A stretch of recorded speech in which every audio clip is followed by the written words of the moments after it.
Selanjutnya soal nomor 4, yaitu sebutkan pengertian dari bentuk perusahaan negara. Kemudian berikan contoh-contoh masing-masing dari bentuk perusahaan negara tersebut. Perlu kita ketahui bahwa perusahaan negara dalam arti atau kata lainnya itu biasanya disebut dengan BUMN, Badan Usaha Milik Negara. Bentuk dari perusahaan negara yang pertama ialah perusahaan jawatan atau perjan, yaitu bentuk usaha yang modalnya dimiliki oleh pemerintah dengan tujuan untuk kesejahteraan umum.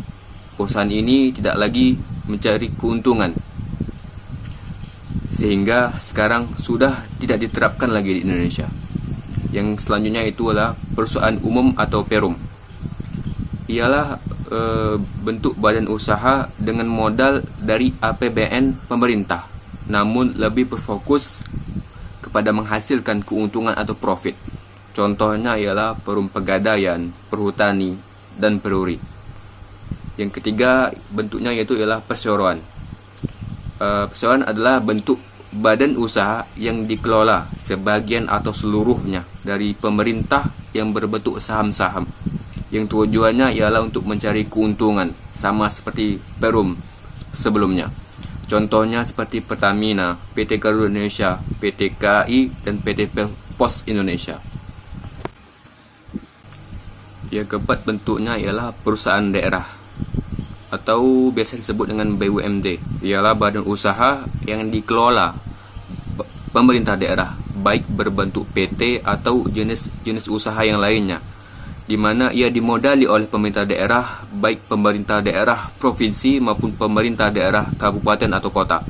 Contoh dari perusahaan daerah ini ialah seperti PDAM, kemudian ada BPD atau Bank Pembangunan Daerah. Berikutnya ialah soal nomor 5, yaitu sebutkan pengertian dari modal-modal koperasi yang berdasarkan pasal 41 Undang-Undang Koperasi.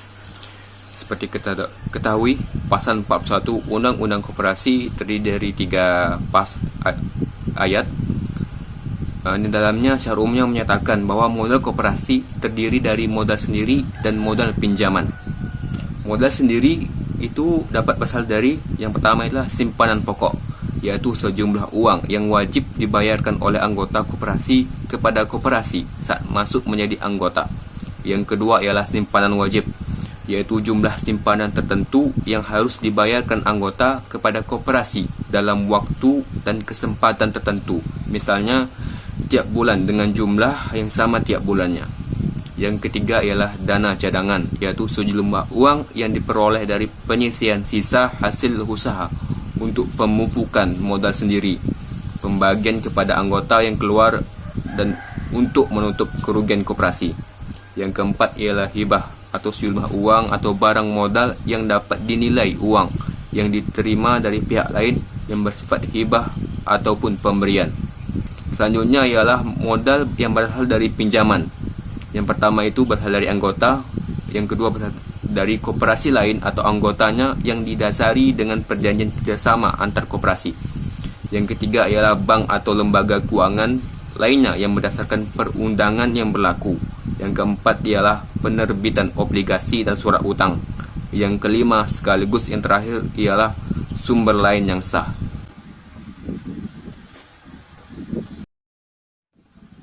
Selanjutnya yaitu soal nomor 6. Sebutkan pengertian pihak-pihak yang memperoleh manfaat dari pendaftaran perusahaan. Berdasarkan materi, ada 3 pihak yang memperoleh manfaat dari pendaftaran perusahaan.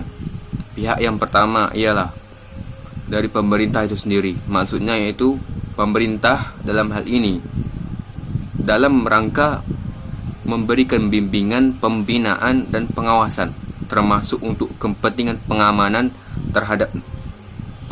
pendapatan terhadap negara yang memerlukan informasi yang tepat. Yang kedua ialah dunia usaha. Dalam hal ini, dunia usaha mempergunakan daftar perusahaan sebagai sumber informasi untuk kepentingan usahanya. Selain itu, juga dalam upaya mencegah praktik usaha yang tidak jujur. Yang ketiga sekaligus yang terakhir ialah pihak yang memperoleh manfaat dari daftar perusahaan ialah pihak lain yang berkepentingan. Dalam hal ini dapat dikatakan pihak tersebut ialah masyarakat atau rakyat itu sendiri, di mana masyarakat sangat memerlukan informasi yang benar tentang perusahaan tersebut.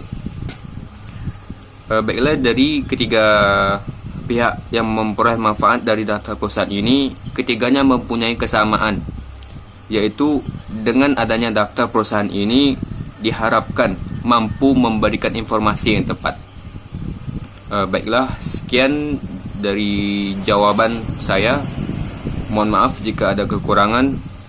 Wassalamualaikum warahmatullahi wabarakatuh.